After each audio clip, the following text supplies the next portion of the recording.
नमस्कार प्रिय विद्यार्थियों, हम श्रीमद् भगवत गीता के दूसरे अध्याय का अध्ययन कर रहे हैं। अब तक हमने देखा कि श्री कृष्ण अर्जुन को जब वो विषाद से ग्रस्त हो गया है, उसने अपना गांडीव छोड़ दिया है और युद्ध से विमुख हो गया है, उसे समझा रहे हैं, उसे कर्म का संदेश दे रहे हैं, उसे ज्ञान योग का संदेश दे रहे हैं, उसे आत्मा के स्वरूप के बारे में बतलाते हुए कह रहे हैं कि यह आत्मा चिंता का विषय या शोक का विषय नहीं है। आत्मा हमेशा ही विद्यमान रहती है, न कोई इसे मार सकता है, न ये मारी जा सकती है, न ये जन्म लेती है, न ये मृत्यु को प्राप्त होती है।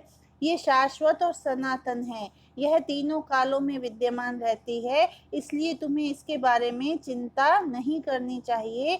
जिस प्रकार से हम अपनी वस्त्रों को बदलते हैं, उसी प्रकार से यह आत्मा इन देह रूपी वस्त्रों को बदलती है। जैसे एक अवस्था आई, जैसे जन्म लिया, फिर बचपन, फिर जवानी, फिर बुढ़ापा आता है और फिर मृत्यु को प्राप्त होते हैं, उसी प्रकार से वापस भी जन्म होता है और वापस आगे ये क्रम चलता रहता है। तो मृत्यु भी एक अवस्था है, यह कोई दुख या चिंता का विषय नहीं है। तो तुम्हें अपने प्रियजनों की मृत्यु के बारे में सोचकर अपने कर्तव्य पथ से विचलित नहीं होना चाहिए। यदि तुम अपने कर्तव्य पथ से विचलित हो जाओगे, हट जाओगे, तो तुम्हें अपयश की प्राप्ति होगी, जो कि एक सम्माननीय पुरुष के लिए मृत्यु के समान है।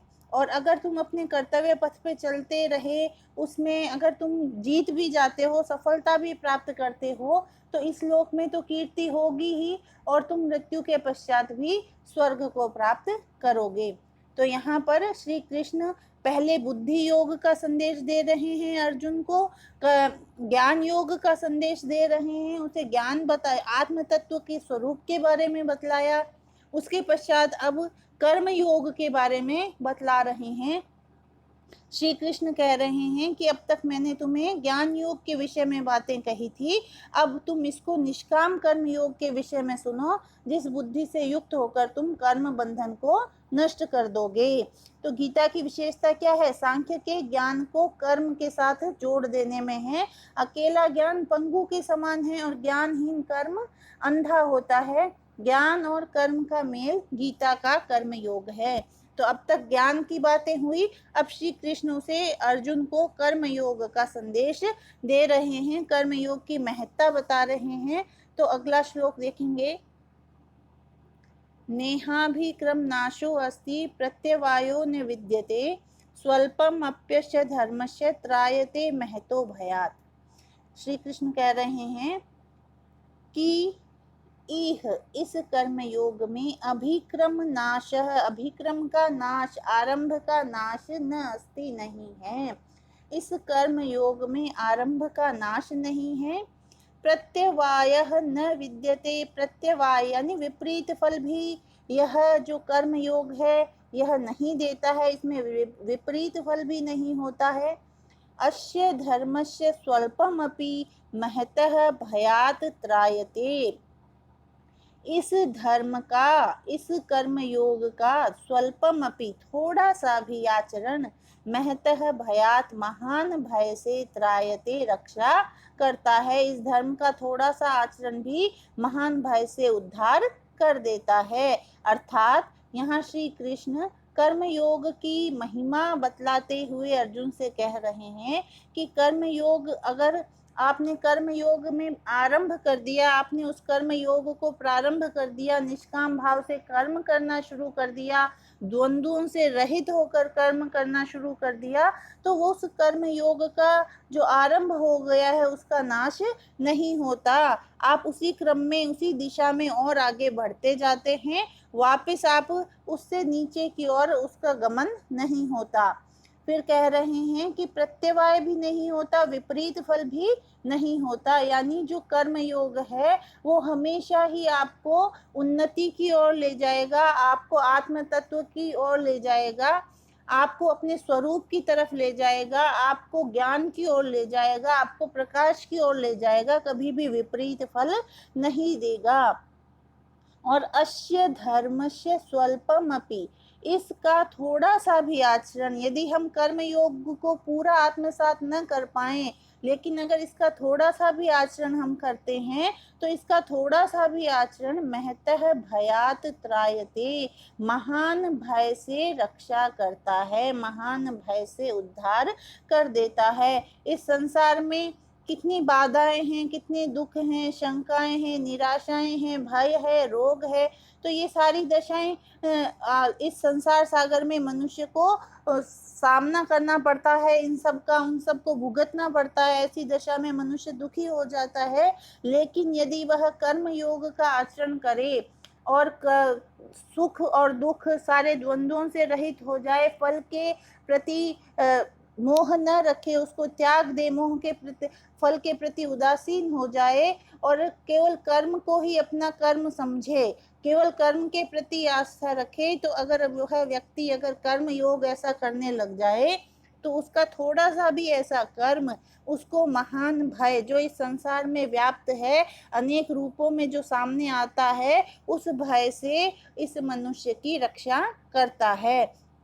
इस प्रकार कर्म योग में दुखों के भारी भारी पहाड़ों को ढहा देने की सामर्थ्य है। तो कर्म योग की इस श्लोक में महत्ता बताई गई है। अगला श्लोक देखेंगे।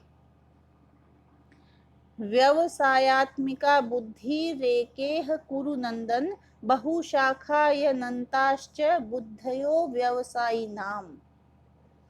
श्री कृष्ण कह रहे हैं, अब तक कर्मयोग का महिमा बताई कर्मयोग की, अब आगे बता रहे हैं कि कर्मयोगी की एक स्थिर बुद्धि और सकामी पुरुषों की अनंत बुद्धि की में अंतर किस प्रकार से होता है। तो वह इस श्लोक में बताते हुए कह रहे हैं कि हे कुरु नंदन, हे कौरव वंश के नंदन अर्जुन, इह यानी इस कर्म योग में व्यवसायात्मिका बुद्धि ही एका, जो निश्चयात्मिका बुद्धि है वह एक होती है। इस मार्ग में, इस कर्म योग के मार्ग में जो बुद्धि होती है, जो निश्चयात्मिका बुद्धि होती है, वह एक ही होती है।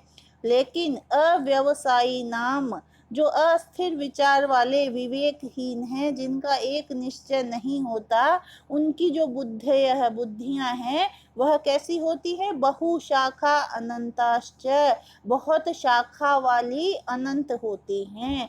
तो यही अंतर है एक कर्मयोग के साधक में और एक सामान्य मनुष्य में।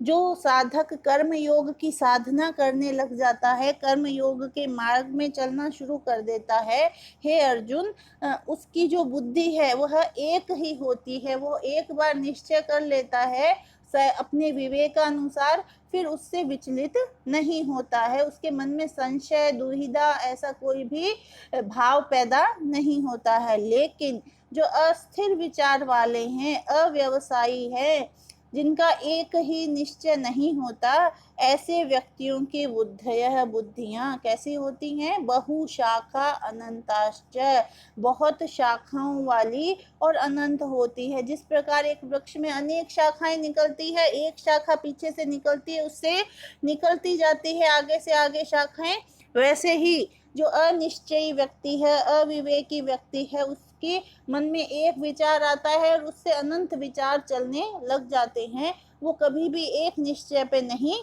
पहुंच पाता, वह संशय और दुविधा से ही घिरा रहता है। वो यह निश्चय ही नहीं कर पाता कि उसे क्या करना चाहिए और क्या नहीं करना चाहिए। इस प्रकार से यह अंतर है कर्मयोग के साधक में और साधारण मनुष्य में। तो यहाँ श्री कृष्ण अर्जुन को कहना चाह रहे हैं कि हे अर्जुन, तुम दुविधा में मत फंसो, द्वंद्वों में मत फंसो, और अपने कर्तव्य का विवेकानुसार निश्चय करके उस एक पथ पर चलना शुरू कर दो। क्योंकि कर्मयोग का जो साधक है उसकी बुद्धि निश्चयात्मिका होती है, एक होती है। आगे देखिए, अब ये 3 श्लोक एक ही साथ हैं, इनके तीनों का अर्थ एक साथ ही निकलेगा। देखिए, याम इमाम पुष्पिताम वाचम प्रवदन्त्य विपश्चितः वेदवाद रतः पार्थ न अन्यदस्ति इति वादिनः कामात्मानः स्वर्ग परा जन्म कर्म फल प्रदाम क्रिया विशेष बहुलां भोगैश्वर्य गतिं प्रति भोगैश्वर्य प्रसक्तानां तया अपहृत चेतसां व्यवसायात्मिका बुद्धि समाधौ न विधीयते।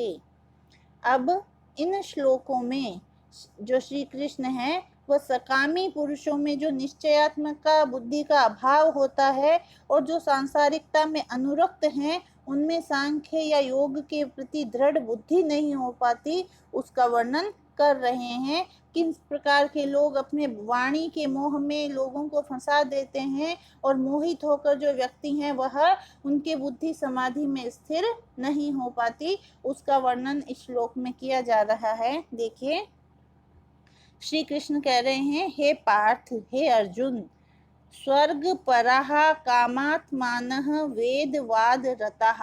वेद वाद रता, वेद के वाद में रत रहने वाले, वेदों का जो अर्थवाद है उसी में हमेशा रत रहने वाले। और कैसे? दूसरे लोग कौन से हैं? कामात्मानः, जो हमेशा कामनाओं में ही फंसे रहते हैं, जो सकामी पुरुष हैं। स्वर्ग पराः, स्वर्ग को ही परम श्रेष्ठ मानने वाले हैं। न अन्यत अस्ति इति वादिनः, और कुछ भी नहीं है ऐसा बोलने वाले। और भोगैश्वर्यम गतिम प्रति जन्म कर्म फल प्रदाम क्रिया विशेष बहुलाम, तो और क्या है? जो भोग और ऐश्वर्य की प्राप्ति के लिए जन्म रूप कर्म फलदायिनी बहुत सी क्रिया विशेष बहुलाम, क्रियाओं के विस्तार वाली, इमाम याम पुष्पिताम वाचम प्रवदंती। इमाम याम, इस जिस, पुष्पिताम वाचम, फूली सी, फूली फली दिखने वाली, दिखावटी, वाचम वाणी को, प्रवदंती बोलते हैं, कहते हैं। तया अपहृत चेतसाम, उससे अपहृत हुए चित्त वाले, उससे मोहित हुए चित्त वाले। और भोग ऐश्वर्य प्रसक्ता नाम, भोग और ऐश्वर्य में आसक्त रहने वालों की जो व्यवसायात्मिका बुद्धि, जो एकात्मिका बुद्धि, निश्चयात्मिका बुद्धि है, वह समाधौ न विधीयते, समाधि में स्थित नहीं होती है। तो यहाँ पर श्री कृष्ण कह रहे हैं, इन्होंने 5 प्रकार के लोग बताए हैं इस श्लोक में कि कौन कौन से। एक तो वेदवाद में रत रहने वाले, कामी, स्वर्ग को श्रेष्ठ मानने वाले, अविवेकी, और कौन? 5वें हैं जो और कुछ नहीं है, इस संसार से परे और कुछ भी नहीं है, ऐसा कहने वाले। ऐसा कहने वाले जो ये 5 प्रकार के लोग हैं, वो कैसी वाणी बोलते हैं? भोग और ऐश्वर्य की प्राप्ति के लिए जन्म रूप कर्म फलदायिनी और बहुत सी क्रियाओं के विस्तार वाली, फूली फली दिखावटी वाणी जो बोलते हैं, उससे जो अविवेकी लोग होते हैं, जो कम बुद्धि के लोग होते हैं, जो शीघ्र ही किसी के प्रभाव में आ जाते हैं, ऐसे लोग होते हैं, वो उससे मोहित हो जाते हैं। तो ऐसे मोहित हुए चित्त वालों तथा भोग और ऐश्वर्य में आसक्त रहने वालों की जो बुद्धि है वो फिर समाधि में स्थिर नहीं हो पाती है। तो ऐसे पुरुषों ऐसी वाणी बोलते हैं, ऐसे वाद करते हैं, ऐसे तर्क देते हैं जिससे लोगों की बुद्धि मोहित हो जाती है, उनका चित्त मोहित हो जाता है और फिर उनकी बुद्धि समाधि में स्थिर नहीं होती हैं। तो ऐसे व्यक्ति ऐसी ही बातें करते हैं जो जन्म कर्म फल प्रदायिनी है, भोग और ऐश्वर्य की प्राप्ति के लिए लोगों को बहकाने वाली है। तो ऐसी वाणी को बोलकर वह दूसरे मनुष्यों की बुद्धि को समाधि में स्थिर होने से रोकते हैं, क्योंकि जो सकामी पुरुष हैं, जो भोग और ऐश्वर्य चाहते हैं, जिनकी बुद्धि मोहित हो गई है, वह अस्थिर बुद्धि वाले हो जाते हैं और उनकी बुद्धि फिर समाधि में नहीं लगती है। अगला हम अगले वीडियो में, इससे आगे के श्लोक हम अगले वीडियो में देखेंगे। धन्यवाद।